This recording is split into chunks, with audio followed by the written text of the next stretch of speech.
Hello, everybody, and welcome to day three, MK Battery Conference Cup Series. We are three in the box, powered by Power Soccer Shop. I'm Bill Schultz, here with two of my good friends. You don't see on the podcast very much. Ryan Nell has been a guest a couple of times, and John Jarecki making his debut appearance on Three in the Box. Josh is actually playing right now. Nikki, I don't know, played 2 games today and had to take off. So call my buddies. Here they are. We're gonna talk Power Soccer, right, guys? Sounds great. I'm excited. All right, we will start off. So, just to be clear, it is about 5 o'clock on day three. We do not have full results from Presidents, you guys. Those games are going to happen right now. Founders games just ended. So, all these stats are correct as of 5 p.m. today. We'll have to update you on what happens in Presidents tomorrow. But we'll start in Founders Conference, you guys. 2 incredible semifinal matches. Vermont Chargers, victorious over Furious Flyers. Furious Flyers, one of the surprises of this tournament for me. Oh, they have looked absolutely great. They played against Rose City earlier and beat them 1-0 in a really fun match to watch. And then today they fought back. They were down 2-0 in the first 4 minutes, came back, got into the game at 2-1, and kept it competitive the entire time. So it was a lot of fun to watch that match today. That one was 2-1 for most of the part that I saw. Vermont had got up 2-0, like you said, but then Furious scored and was in it most of the time. That other semifinal match in Founders was crazy. Rose City got up 2-0. Wow, I'm drawing a blank. RHI Inferno comes back, ties it at the very last second, you guys, and then goes into overtime. Rose City wins it on a penalty kick. Absolutely crazy. Yeah, I mean it's always exciting when you can end a game like that. It's very nerve wracking. It's excellent for the crowd too, which I always love. And it's unfortunate for the defense because, as we know, it's very hard to stop a penalty kick. So you essentially know you're going to lose at that point for the most part. That's tough, but it's exciting to watch for sure. Yeah, unbelievable tournament for RHI Inferno as well. That was a team we were all over the board when Nikki, Josh, and I made our picks for this conference with Kirsten from Houston. Kirsten actually had RHI Inferno picked to win it. The rest of us had them kind of all over the place. I think Josh had them in second, but they surprised the heck out of me. RHI Inferno, I had you guys in sixth. Dead wrong. You guys are playing for third. I commentated on the RHI game this morning, and I will tell you, they looked really good. Ball control was excellent. They were pretty dominant in that game. Yeah. And ball handling was really good. So, yeah, they have a good-looking team, that's for sure. For sure. So, for me, both teams that almost made the final in that conference, RHI Inferno and Furious Flyers, both of you guys surprised the heck out of me. Way to prove it. The teams that do go to the final, Vermont Chargers and Rose City Renegades, those were our top 2 picks. Not a surprise to see them there, but honestly, Rose City had kind of a rocky path to get there. Yeah, Rose City struggled in pool play. They weren't firing on all cylinders right away, and they knew it. I mean, you could tell they weren't happy with where they were at. But then they came to elimination play, and they said, "We're going to play hard," and they did. I mean, they got out to that 2-0 lead right away today, and let it get back together. But it was back and forth, and it was tight, and it was incredibly entertaining to watch. In the Founders Conference, Matthew from Vermont stays in the lead in the stat category. 20 points. He actually leads the entire tournament in points. 10 goals, 10 assists. In Founders Conference, we know who's going down. Dassa Firecrackers, not down because it's Founders, but Dassa Firecrackers and Commonwealth are going to finish in the bottom 2 spots in that conference. Tomorrow, for what I guess would be 9th, we'll see Ability 360 United and I can't read my own notes, Dreamplex Dragons. So that's what's going on at the bottom of Founders. We jump up to Presidents. We don't have all the results for Presidents because those games are going to happen right now. The 2 semifinals, Houston Fireballs versus Mary Freebed Overdrive, and then Lakeshore taking on Colorado Rolling Rapids. All those teams we had pretty high up except for Lakeshore. Nikki was kind of the only one that picked Lakeshore to be up in the semifinals, I think. Any comments on Presidents, you guys? I watched a little bit of Lakeshore. They won a very tight game against Chico, and it could have gone either way, but they really fought hard and kept a nice, tight defense. Never really gave any scoring opportunities away. And the one goal they scored was enough to hold on because their defense was just solid. They didn't give up any chances to score against them.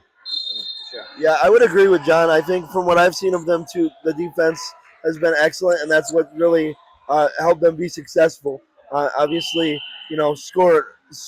low scoring games, but if they can't score, can't win. So For sure. For sure. Rado stays in the lead of that conference, 17 points, 13 goals, and 4 assists. We've been talking about that kid all year. Just looks dominant out there. The teams going down in President's Conference that'll be moving down to Founders next year. Chippewa Valley Hooligans, that's not a huge surprise. Hot Shots are going down, and then tomorrow Brooks will face LA Angels in the relegation match. Winner stays up, loser goes down. That's President's Conference. In Champions, moving on, we know two incredible semifinals. We got to watch a little bit of both of those. Strap Scorpions versus Tidewater Piranhas. That was a rough one. 1-0. It certainly was a rough one. Honestly, they just looked a little discombobulated during the game. Both teams. Both teams, yes, and it was a little sloggy, definitely. I would say. A lot of the just missing a lot of the basics, a lot of the fundamentals of the game, and just looking a little slow, maybe a little tired.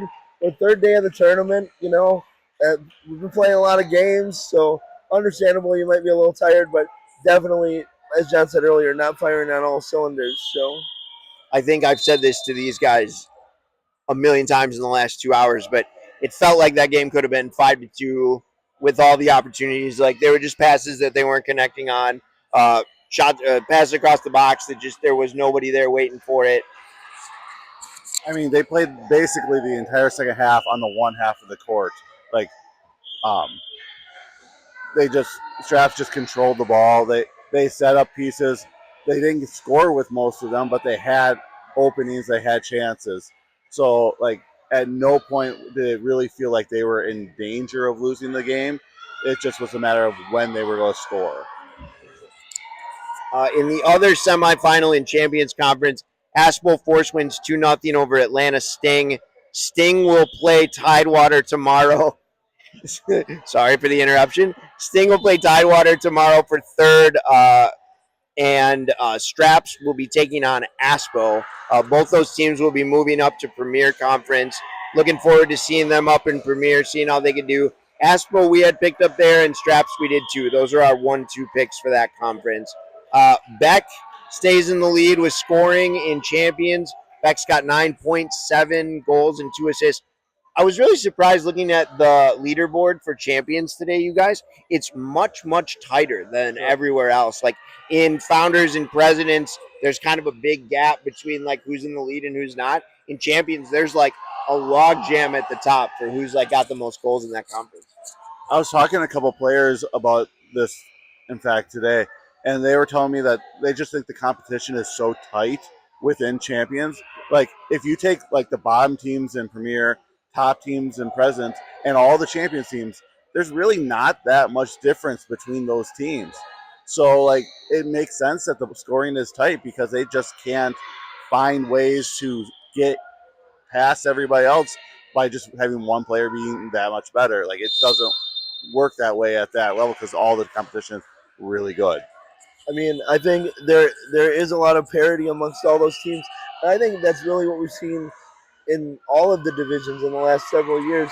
Competition has really improved at all levels, and even the bottom teams in Founders, let's say, are much better than those same teams would have been 4 or 5 years ago. So I think we're just seeing improvement across the board for all the teams and the skill levels, and so now it's just tightening up, and I think it's gonna hopefully continue to do that as we move forward, and it's really exciting actually to see the level of play improve across the board. Agreed with both you guys on that. We talked about who's going up.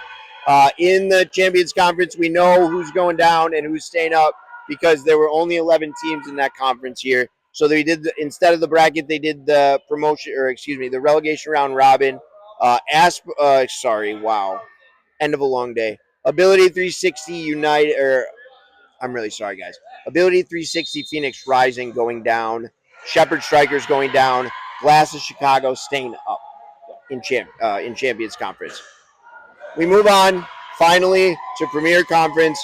Two absolutely insane semifinals in this conference. I said yesterday the quarterfinal matches I watched, some of the best power soccer I've ever seen.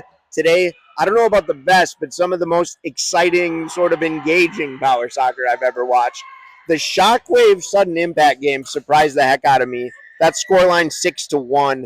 We did not watch that game, but I did not expect Shockwave to beat sudden impact with that much, with that big of a margin. Yeah, I was just kind of watching the scores coming on that.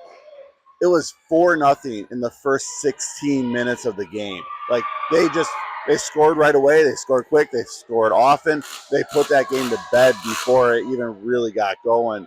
And I mean, yeah, the score got even more out of hand. But when you're down that much, you got to try to do something to get back in, and you're going to give up a lot of goals when you're doing that. So I don't think the score in the end was that big of a deal, being that big of a spread, but because they scored so quickly that it kind of changed the outcome of the game going forward from there. We talked a lot on this podcast, Josh, Nikki, and I, about that sudden impact team.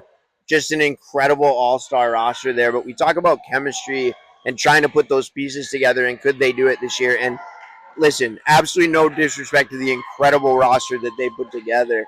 But they weren't able to do it in that semifinal. They're going to go and play Flash in the third place game again, a repeat of the premier third place matchup last year. Little bit different paths to get there, but that other semifinal, John and Ryan, Turnstone 2-1 over San Jose Flash in overtime. We watched every second of that game. Tell me what you thought about that grinder of a game. Um, I mean, just a lot of one-on-one um, with Michael Rayton and David Dowling. A lot of that in the middle of the court, kind of just trying to go back and forth, just grinding it out. And at the end of the game in overtime, just we're the Turnstone just able to take advantage of an opportunity, open backside of the goal, hit her in, and I thought, there's a good possibility it might come down to something like that, just because there wasn't a lot of open ball movement on the court, and so I really am not that surprised that it came down to something like a corner kick or a low side out set piece that really ended the game. A small mistake, all it takes, in something like that when you're playing golden goal. So exciting, definitely again to watch. Oh, I was very excited about that game going in just because it's two teams that were undefeated this week. Um, the Flash hadn't even given up a goal. That's the first goals they gave up were in that game, and they gave it up with like 2 minutes left of the game. They gave up their first goal. They had the lead. They had a chance to run out the clock potentially, and they give up a goal right at the end, and give up another goal in overtime. It was exciting. It was well played by both teams. They fought hard, but you could tell the scoring opportunities were going to be very, very slim. And I was actually surprised it got to the point where it was 2-1 final because I didn't think we were going to see more than one goal in that game. Yeah, I think I said to you before, or like at some point in the beginning of that match, it'll either be 1-0 or 2-1, and you were like, it's going to be 1-0. And it really was. The whole way through was 1-0. Got a goal at the very, very end, and then, of course, the overtime golden goal. So major props to all four teams at the top of Premier. Absolutely incredible soccer. All four of you guys should be incredibly proud. Had a blast watching all of you. In that conference, Boston Breakers going down, LAFC going down, and then tomorrow LA Galaxy will play DASA Cyclones to see who stays up and who goes down to champions. I forgot to take notes on who's in the lead for points in this conference because I was having too much fun watching the games. But we've probably expended our time here. It was fun to watch a whole bunch of awesome soccer with you gentlemen today. Look forward to doing it again tomorrow. Hope all of you enjoyed, and we will be back tomorrow at the very end of the day with results from all of the championship games, who's going up, who's going down, and hope you all have a great last night. There's action happening here on the court next to us. Tie game. Who is this? This is that Colorado? Lakeshore and Colorado tie game in the 14th. Yep. Thank you all for joining us for Power Soccer Shop. We're 3 in the box. Thanks, Ryan. Thanks, John. We'll see you guys tomorrow. Certainly.